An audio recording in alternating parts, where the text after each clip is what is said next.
if you want more evidence of a very weird Alice in Wonderland, upside-down, topsy-turvy place we're living, then take a listen to this. The British Library has apologised to the widow of Ted Hughes after suggesting that he may have benefited from the slave trade because of a distant relation.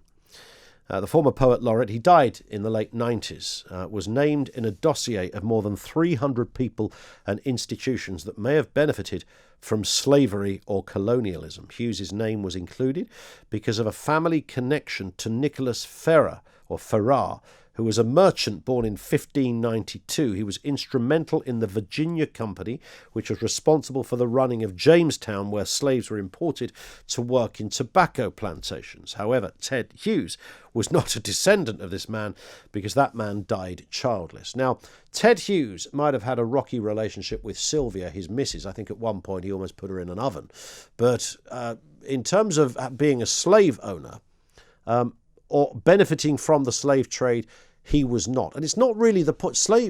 Ted Hughes is really a symptom of a very deep and ugly, destructive, divisive malaise that is going on in this country right now. It began over in the States. It translated to here. We saw the protests in the summer. We saw the toppling of statues, and we saw bedwetting hysteria from people who should know better. It seems that that contagion is worse than we thought because the British Library have only gone and caught it. The British Library, the most, I think we can read, the respected place of literature on the planet, the go-to place. Every single book published is in that library. I think I'm right in saying every single book is in that library in some form. And literature, much like protests, right? Let's just juxtapose these points. It's sometimes uncomfortable. It is sometimes undesirable. It's warts and all. Whether you're talking about a history book, whether you're talking about a novel, whether you're talking about a futuristic imagined world. The whole point of literature and writing is that it does challenge. It throws up variables. And I'm not talking here about Harry Potter. I mean, that's fabulous. I don't think there's any contention there, apart from the author of said book has found herself on the receiving end of the most offensive, futile, ugly, disgraceful, low-grade, anti-intellectual, weaponized identity politics, both barrels type receiving end of all of that over the last year or so.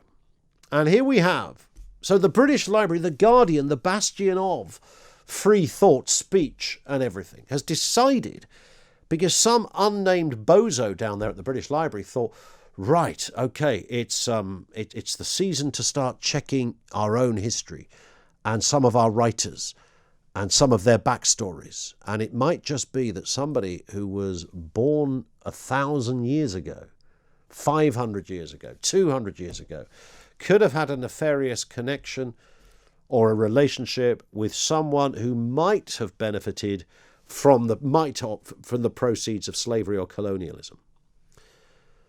Now, let's be honest here. If you really wanted to go down that particular rabbit hole, I have no idea what you'd be closing down. I can tell you right now that every church, temple, synagogue and mosque in this country would not exist, bang, immediately. They'd all be gone.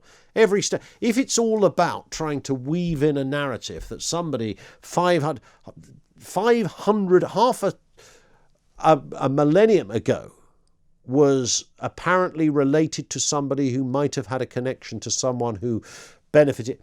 If that's the world you want to live in, the futile, ridiculous, if it wasn't so serious, it would just be absolutely laughable world of watching hysterical, bedwetting, self-flagellating idiots down there, in this case at the British Library. Collate a list for us, please, of the bad people. Based on what? Right, so you want to do slavery. What, this week? Okay, we'll do slavery this week. What about next week? Where do you want to go next week? What about people who supported capital punishment? What about people who took a trip to South Africa during the apartheid years? Where do you want to go with this? What about people who didn't vote in a certain way, which looks quite bad now, but back then would have been perfectly normal? What about that group of people? Should we just go through everything? This is ridiculous. This is absolutely off the scale, grade A, high octane lunacy. This is idiocy of the highest order. And this is not some dubious student sitting in a bedsit somewhere, cooking up plans with a left-wing mind, thinking, I hate these people so much, I want to do... This is the British Library, one of the most respected seats of literature on the planet, who are seriously making a list to see who they can blackball, see who they can remove, see who they can malign, see who they can get out there and showcase their virtuous credentials by saying, look, we've spotted another mad racist. We've spotted someone. Look, this author, look, there, it's them. They did it. They're the bad people. This has got to stop, kids. Where does it end? Where does it end? You go down that place, you take that journey, and you do so at the risk of so much that we hold dear. Free speech, freedom of expression.